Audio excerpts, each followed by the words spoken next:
Pernah nggak sih Anda merasa agak jenuh gitu ya, di kelas atau mungkin pas rapat, rasanya materi yang di depan itu kering banget, terus partisipasi orang lain minim gitu. Mungkin kayak pengalaman beberapa siswa kita pas pelajaran PKN, Pendidikan Kewarganegaraan. Saya ingat banget rasanya duduk di belakang, berharap nggak ditunjuk guru. Nah, hari ini kita mau coba lihat nih, ada solusi menarik yang dicoba diterapkan. Sumber kita kali ini sebuah penelitian tindakan kelas. Ini dari Ibu Yusnita SPD, beliau guru di SMP Negeri 2 Batu Sangkar. Judul tulisannya Membingkai Aktivitas Belajar dengan Diskusi. Menarik kan? Oke, jadi misi kita sekarang ini, kita mau bongkar bareng-bareng gimana sih metode diskusi ini dipakai buat ngatasin kebosanan sama kepasifan siswa di kelas PKN itu. Apa temuannya? Terus apa yang bisa kita ambil pelajarannya? Yuk, kita bedah. Mari kita lihat dulu situasi awalnya ya. Di kelas 9X2 SMPN 2 Batu Sangkar, seperti yang digambarkan penelitian ini, kondisinya, wah, cukup menantang. Siswanya cenderung pasif banget pas pelajaran PKN. Jadi, banyak yang nggak mau ngomong, malu kalau mau nanya atau jawab. Di kelompok juga kurang aktif. Minat belajarnya juga, ya gitu deh, rendah. Intinya, aktivitas belajar siswa itu rendah banget. Iya, kondisi kayak gini sayangnya cukup umum ya kita temui, sering terjadi. Nah, penelitian ini kemudian coba satu intervensi yang spesifik banget, menerapkan metode diskusi. Jadi intinya tuh, siswa dihadapkan pada satu masalah. Bisa pertanyaan, bisa juga pernyataan problematis gitu. Semacam pancingan lah ya, isu yang sengaja dibuat buat memancing argumen sehat, biar mereka mikir kritis. Terus dibahas bareng-bareng, cari solusi sama-sama. Tujuannya jelas banget, dorong partisipasi aktif. Ini beda jauh ya sama metode ceramah yang cenderung satu arah aja. Oke, pendekatannya kualitatif ya berarti. Lebih spesifik lagi, penelitian tindakan kelas, PTK. Dan ini dilakukan bersiklus. Ada 2 siklus di penelitian ini. Tiap siklus tahapannya sama. Ada perencanaan dulu, terus pelaksanaan tindakannya, yaitu diskusinya itu, lalu ada observasi, ngamatin guru dan siswanya gimana, dan terakhir, ini penting nih, refleksi, buat evaluasi. Betul. Dan hasilnya ini menarik buat dicermati. Di siklus 1, ini jalan 3 pertemuan, memang ada sih peningkatan aktivitas siswa, sedikit, tapi ya itu, belum signifikan. Masih banyak siswa yang kelihatan malu-malu, mungkin takut salah ya, takut dianggap aneh sama teman atau guru, atau ya udah nunggu aja teman sekelompoknya yang lebih aktif buat kerja.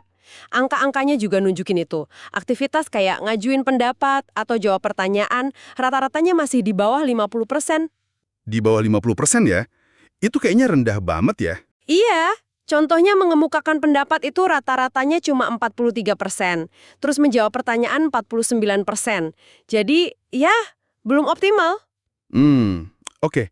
Apa waktu itu peneliti langsung lihat ini masalah serius atau cuma adaptasi awal aja gitu?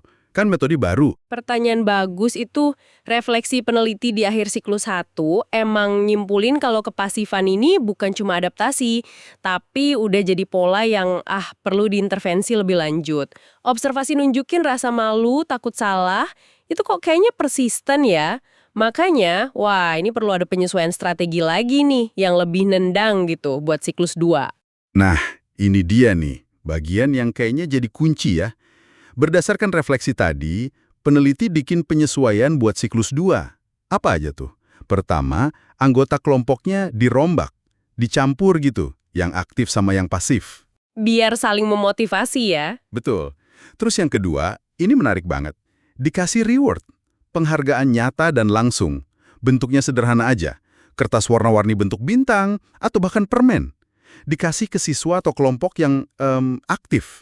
Aktif nanya, jawab, kasih pendapat, atau presentasinya bagus. Dan ternyata, wah kombinasi ini dampaknya luar biasa loh di siklus 2. Ini juga 3 pertemuan. Aktivitas siswa langsung melonjak drastis, kelihatan banget motivasinya naik, penghargaan langsung itu sekecil apapun ternyata efektif ya. Ditambah lagi komposisi kelompok baru, suasananya jadi lebih hidup. Hasil akhirnya, rata-rata aktivitas siswa keseluruhan itu naik jadi 88,2%. Jauh banget di atas target awal peneliti, yaitu 80%. Wow, 88,2%. Iya, Angka per indikatornya juga tinggi-tinggi. Misalnya aktivitas mengemukakan pendapat itu rata-rata sampai 92%, kerjasama kelompok 87%, terus menghargai pendapat teman 91%.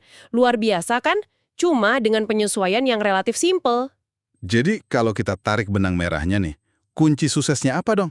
Kayaknya bukan cuma metode diskusinya aja ya. Tepat sekali. Ini bukan cuma soal, oh diskusi itu bagus, bukan sesederhana itu. Temuan kuncinya itu ada di kekuatan adaptasi guru penelitinya. Responsif gitu. Dia lihat apa yang kurang jalan di siklus 1, terus berani melakukan penyesuaian strategi yang pas. Dalam kasus ini kan, reward kecil tapi memotivasi. Sama perombakan kelompok yang bikin seger. Nah itu yang jadi kayak kunci kontaknya gitu. Buat nyalain lagi mesin partisipasi siswa yang tadinya kayak mogok. Jadi metode diskusi itu kerangkanya, tapi adaptasi inilah yang bikin benar-benar jalan. Masuk akal banget. Jadi metode sebagus apapun perlu sentuhan penyesuaian ya, biar pas sama konteksnya. Mood ya buat kita semua. Coba deh Anda bayangkan, skill diskusi sehat kayak gini, gunanya di luar kelas gimana? Mungkin pas Anda rapat di kantor, atau diskusi cari solusi di lingkungan RT RW misalnya. Berguna banget kan? Jadi kesimpulan dari penelusuran kita soal penelitian Ibu Yusnita ini cukup jelas ya.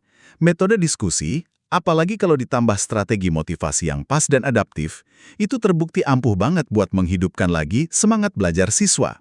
Bahkan di pelajaran yang mungkin dianggap agak sulit atau membosankan kayak PKN di kasus ini. Nah, sebagai penutup nih, saya mau lempar satu pemikiran buat Anda renungkan. Kalau kemampuan diskusi terstruktur, dengerin orang lain, saling menghargai perbedaan pendapat, ini bisa diasah terus-menerus sejak sekolah, lewat metode belajar partisipatif kayak gini, coba bayangkan dampaknya buat membentuk warga negara kita ke depan. Warga negara yang nggak cuma pasif nerima info, tapi lebih aktif, lebih kritis, dan lebih bijaksana lah dalam menyikapi isu-isu kompleks di masyarakat kita nanti. Gimana menurut Anda?